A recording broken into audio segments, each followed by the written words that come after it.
ಶ್ರೀ ಗಣೇಶಾಯ ನಮಃ. ಸರ್ವರಿಗೂ ಸುಸ್ವಾಗತ. ಈ ಸಂಚಿಕೆಯಲ್ಲಿ ನಾವು ಸೂರ್ಯ ಹಾಗೂ ಗುರುಗ್ರಹದ ಯುತಿ ಫಲಗಳನ್ನು ತಿಳಿಯೋಣ.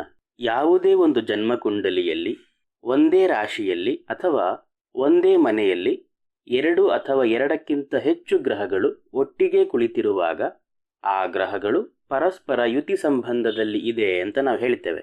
ಹಾಗಾದ್ರೆ ಯಾವುದೇ ಒಂದು ಜನ್ಮಕುಂಡಲಿಯಲ್ಲಿ ಸೂರ್ಯ ಹಾಗೂ ಗುರುಗ್ರಹ ಯುತಿ ಸಂಬಂಧದಲ್ಲಿದ್ದಾಗ ಏನು ಫಲ ಅನ್ನೋದನ್ನ ನಾವು ಈ ದಿನ ತಿಳಿದುಕೊಳ್ಳೋಣ. ನಮಗೆ ಸೂರ್ಯ ಹಾಗೂ ಗುರುವಿನ ಯುತಿ ಫಲ ತಿಳಿಬೇಕು ಅಂದ್ರೆ ಆ ಸೂರ್ಯ ಹಾಗೂ ಗುರುವಿನ ಕಾರಕತ್ವಗಳ ಅರಿವು ನಮಗೆ ಇರಬೇಕು. ಹಾಗಾದ್ರೆ ಈಗ ಸೂರ್ಯನ ಕಾರಕತ್ವಗಳನ್ನ ನೋಡೋಣ. ಆತ್ಮ, ಶಕ್ತಿ, ತಂದೆ, ರಾಜ, ಉಚ್ಚ ಸ್ತರದ ಜನ ಅಥವಾ ಉತ್ತಮ ವರ್ಗದ ಜನ, ಹಿರಿಯ ಅಧಿಕಾರಿಗಳು, ಸರ್ಕಾರಿ ಅಧಿಕಾರಿಗಳು, ಹೃದಯ, ಮೂಳೆ, ಪ್ರಕಾಶ, ಎತ್ತರದ ಸ್ಥಾನ, ಪೂರ್ವ ದಿಕ್ಕು, ಮಾಣಿಕ್ಯ, ಯಶಸ್ಸು, ಖ್ಯಾತಿ, ಸನ್ಮಾನ, ಅರಣ್ಯ ಇತ್ಯಾದಿ ಸೂರ್ಯನ ಕಾರಕತ್ವಗಳಾಗತ್ತೆ. ಇನ್ನು ನಾವು ಗುರುಗಳ ಕಾರಕತ್ವಗಳನ್ನು ನೋಡೋದಾದರೆ ಜ್ಞಾನ, ಉಪದೇಶ ಮಾಡುವವ, ಸಲಹೆಗಾರ, ಪುರೋಹಿತ, ಶುಭತ್ವ, ಸಾತ್ವಿಕತೆ, ಭಾಗ್ಯ, ಮೂಗು, ದೇಹದಲ್ಲಿನ ಕೊಬ್ಬು, ಹಳದಿ ಬಣ್ಣ, ಈಶಾನ್ಯ ದಿಕ್ಕು, ನೀಲಮಣಿ, ಚಿನ್ನ, ಜೀವಕಾರಕ, ಅರಿಶಿಣ, ಕಡಲೆಬೇಳೆ, ದಾರ್ಶನಿಕ, ಸತ್ಯ, ದಿನಸಿ ವ್ಯಾಪಾರಿ, ಜ್ಯೋತಿಷಿ, ಸಾಮಾಜಿಕ ಆದರ ಅಂದರೆ ಸಾಮಾಜಿಕ ಗೌರವ ಇತ್ಯಾದಿಯಾಗಿ ಗುರುವಿನ ಕಾರಕತ್ವಗಳಾಗುತ್ತೆ. ಸೂರ್ಯನ ಕಾರಕತ್ವಗಳು ಹಾಗೂ ಗುರುವಿನ ಕಾರಕತ್ವಗಳು ಇಷ್ಟೇ ಅಲ್ಲ, ಇನ್ನು ಬಹಳಷ್ಟಿದೆ. ನಾವು ಹೆಚ್ಚು ಹೆಚ್ಚು ಕಾರಕತ್ವಗಳನ್ನು ತಿಳಿದಿದ್ದಾಗ ಹೆಚ್ಚು ಹೆಚ್ಚು ಫಲಗಳನ್ನು, ಯುತಿ ಫಲಗಳನ್ನು ಹೇಳೋದಕ್ಕೆ ಸಾಧ್ಯವಾಗುತ್ತೆ. ಯಾವುದೇ ಒಬ್ಬ ಜಾತಕ ಅಥವಾ ಜಾತಕಾಳ ಕುಂಡಲಿಯಲ್ಲಿ ಸೂರ್ಯ ಹಾಗೂ ಗುರುವಿನ ಯುತಿ ಇದ್ದಾಗ ಆ ಯುತಿಯು ಶುಭ ಪ್ರಭಾವದಲ್ಲಿದ್ದಾಗ ಏನು ಫಲ ಅನ್ನೋದನ್ನ ಈಗ ನಾವು ತಿಳಿಯೋಣ. ಜಾತಕನ ತಂದೆಯು ಜ್ಞಾನಿಗಳಾಗಿರ್ತಾರೆ, ಧಾರ್ಮಿಕ ವಿಚಾರಗಳಲ್ಲಿ ತಮ್ಮನ್ನ ತಾವು ತೊಡಗಿಸಿಕೊಂಡಿರ್ತಾರೆ, ಧಾರ್ಮಿಕ ಕಾರ್ಯಕರ್ತರಾಗಿರಬಹುದು, ಸಮಾಜಕ್ಕೆ ಸಂಬಂಧಿಸಿದ ಕೆಲಸಗಳಲ್ಲಿ ತಮ್ಮನ್ನ ತಾವು ತೊಡಗಿಸಿಕೊಂಡಿರಬಹುದು, ಹಾಗೂ ಸಮಾಜದಲ್ಲಿ ಮಾನ ಸನ್ಮಾನಗಳಿಗೆ ಅವರು ಒಳಗಾಗಿರಬಹುದು. ಯಾಕೆಂದ್ರೆ ಇಲ್ಲಿ ಸೂರ್ಯ ತಂದೆಯ ಕಾರಕನಾಗಿರ್ತಾನೆ ಹಾಗೂ ಗುರುವು ಜ್ಞಾನದ ಕಾರಕನಾಗಿರ್ತಾನೆ, ಧಾರ್ಮಿಕ ವಿಚಾರಗಳ ಕಾರಕನಾಗಿರ್ತಾನೆ, ಸಾಮಾಜಿಕ ಗೌರವದ ಕಾರಕನಾಗಿರ್ತಾನೆ. ಜಾತಕನ ತಂದೆಯು ಶಿಕ್ಷಕ, ಕಲೆಗಾರ, ಉಪದೇಶಕ, ಪುರೋಹಿತ, ಜ್ಯೋತಿಷಿ, ಫಿಲಾಸಫರ್, ದಿನಸಿ ವ್ಯಾಪಾರಿ, ಚಿನ್ನದ ಕೆಲಸ ಮಾಡುವವ, ಯಾವುದೇ ಗೈಡ್ ಅಂದರೆ ನಿರ್ದೇಶಕ, ಸಮಾಜದೊಂದಿಗೆ ಒಟ್ಟಾಗಿ ಸೇರಿ ಕೆಲಸ ಮಾಡುವವರ ಪೈಕಿ ಅವರೂ ಸಹ ಆಗಿರ್ತಾರೆ. ಸಮಾಜದಿಂದ ಮಾನ ಸನ್ಮಾನಗಳಿಗೆ ಯೋಗ್ಯವಾದ ಕೆಲಸವನ್ನು ಮಾಡ್ತಿರ್ತಾರೆ. ತಂದೆಯು ಒಳ್ಳೆಯ ಪರಿವಾರದವರಾಗಿರ್ತಾರೆ.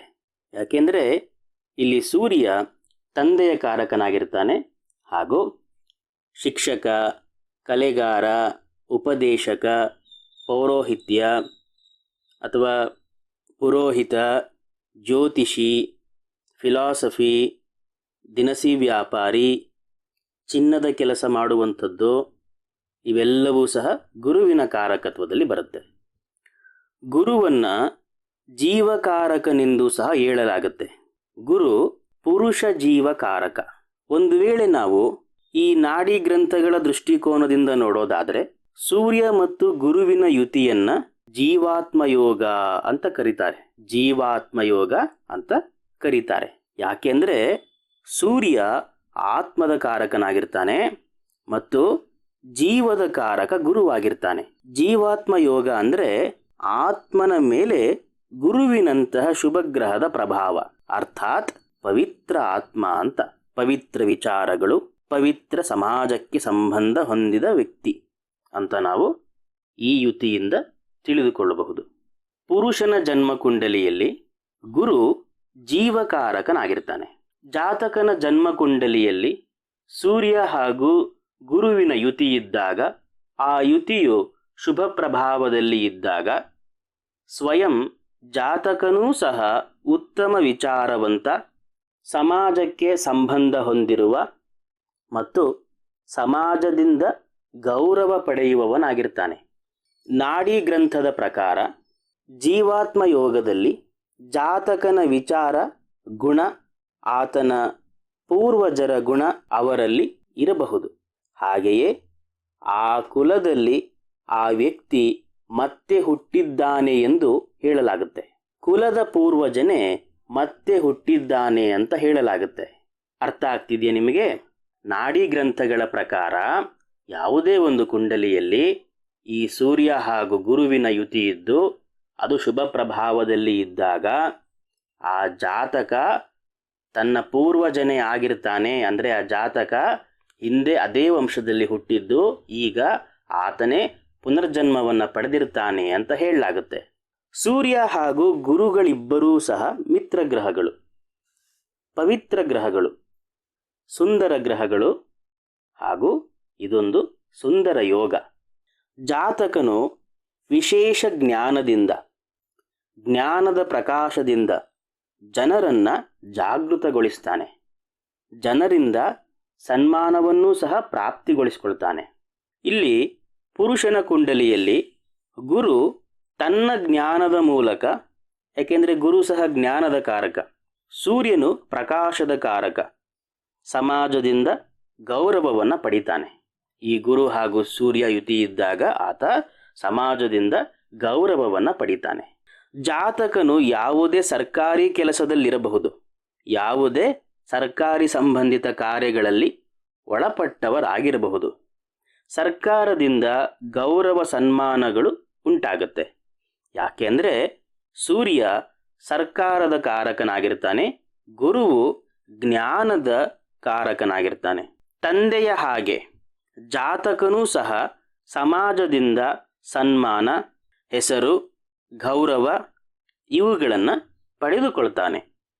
ಮತ್ತು ಜಾತಕನು ಉತ್ತಮ ಚಟುವಟಿಕೆಗಳಿಂದ ಮತ್ತು ಧಾರ್ಮಿಕ ಪ್ರವೃತ್ತಿಗಳಿಂದ ಸಮಾಜಕ್ಕೆ ಸಂಬಂಧಿಸಿದ ವ್ಯಕ್ತಿಯಾಗಿರ್ತಾನೆ. ಜಾತಕನ ವ್ಯಕ್ತಿತ್ವವು ಪ್ರಭಾವಶಾಲಿ ವ್ಯಕ್ತಿತ್ವವಾಗಿರುತ್ತೆ. ಯಾಕೆಂದರೆ ಎರಡು ಸುಂದರ ಗ್ರಹಗಳು ಯುತಿಯಲ್ಲಿ ಸೇರಿವೆ. ದೇಶ ಕಾಲ ಅನುಗುಣವಾಗಿ ಹೇಳೋದಾದ್ರೆ ಜಾತಕನ ವ್ಯಕ್ತಿತ್ವವು ಮನೆಯಲ್ಲಿ ಬಹಳ ಪ್ರಭಾವಶಾಲಿಯಾಗಿರುತ್ತೆ. ಗುರುವು ಮೂಗಿನ ಕಾರಕನಾಗಿರ್ತಾನೆ. ಗುರುವು ದೇಹದಲ್ಲಿ, ಶರೀರದಲ್ಲಿ ಮೂಗಿನ ಕಾರಕನಾಗಿರ್ತಾನೆ. ಸೂರ್ಯನು ಅದನ್ನ ಉನ್ನತಗೊಳಿಸ್ತಾನೆ. ಒಂದು ಸುಂದರ ಮೂಗು, ಸುಂದರ ಮುಖ, ಪ್ರಭಾವಶಾಲಿ ಮುಖ, ಪ್ರಭಾವಶಾಲಿ ವ್ಯಕ್ತಿತ್ವ ಜಾತಕನದ್ದಾಗಿರುತ್ತೆ. ಜನರು ಈ ಜಾತಕನಿಗೆ ವಿಶೇಷ ಸ್ಥಾನಗಳನ್ನು ನೀಡುತ್ತಾರೆ. ಒಂದು ವೇಳೆ ಇದೇ ಯೋಗವು ಯಾವುದೇ ಮಹಿಳೆಯ ಕುಂಡಲಿಯಲ್ಲಿದ್ದರೆ, ಅಂದರೆ ಈ ಸೂರ್ಯ ಹಾಗೂ ಗುರುವಿನ ಯುತಿಯು ಯಾವುದೇ ಒಂದು ಹೆಣ್ಣಿನ ಜನ್ಮ ಕುಂಡಲಿಯಲ್ಲಿ ಇದ್ದಾಗ ಆ ಜಾತಕಾಳಿಗೆ ತನ್ನ ಮನೆಯಲ್ಲೂ ಹಾಗೂ ತನ್ನ ಅತ್ತೆಯ ಮನೆಯಲ್ಲೂ ಗೌರವ ಸ್ಥಾನಮಾನಗಳು ದೊರೆಯುತ್ತೆ. ಆ ಜಾತಕಾಳ ಹತ್ತಿರ ಚಿನ್ನದ ಆಭರಣಗಳು ಖಂಡಿತ ಸಿಗುತ್ತೆ. ಆ ಜಾತಕಾಳು ಚಿನ್ನದ ಆಭರಣಗಳನ್ನು ಖಂಡಿತವಾಗಿಯೂ ಹೊಂದುತ್ತಾಳೆ ಅಂತ ಹೇಳಲಾಗುತ್ತೆ. ಆ ಜಾತಕಾಳ ಹತ್ತಿರ ಚಿನ್ನದ ಆಭರಣಗಳು ಖಂಡಿತವಾಗಿಯೂ ಇರುತ್ತೆ. ಗುರುವು ಭಾಗ್ಯದ ಕಾರಕನಾಗಿರ್ತಾನೆ. ಗುರುವು ಸಾಮಾಜಿಕ ಗೌರವವನ್ನು ತಂದುಕೊಡ್ತಾನೆ. ಸೂರ್ಯನು ಆ ಗೌರವವನ್ನು ಬಹಳ ಹೆಚ್ಚಿಸ್ತಾನೆ. ಇಲ್ಲಿ ಆ ಜಾತಕಾಳ ಹತ್ತಿರ ಚಿನ್ನದ ಆಭರಣಗಳು ಖಂಡಿತವಾಗಿಯೂ ಸಿಗುತ್ತೆ ಅಂತ ಹೇಳಿದ್ವಿ. ಯಾಕೆಂದರೆ ಗುರುವು ಚಿನ್ನದ ಆಭರಣದ ಕಾರಕನು ಸಹ ಆಗಿದ್ದಾನೆ. ಚಿನ್ನದ ಆಭರಣಗಳು ಜಾತಕಾಳ ತಂದೆಯ ಹತ್ತಿರವೂ ಸಹ ಇರುತ್ತೆ.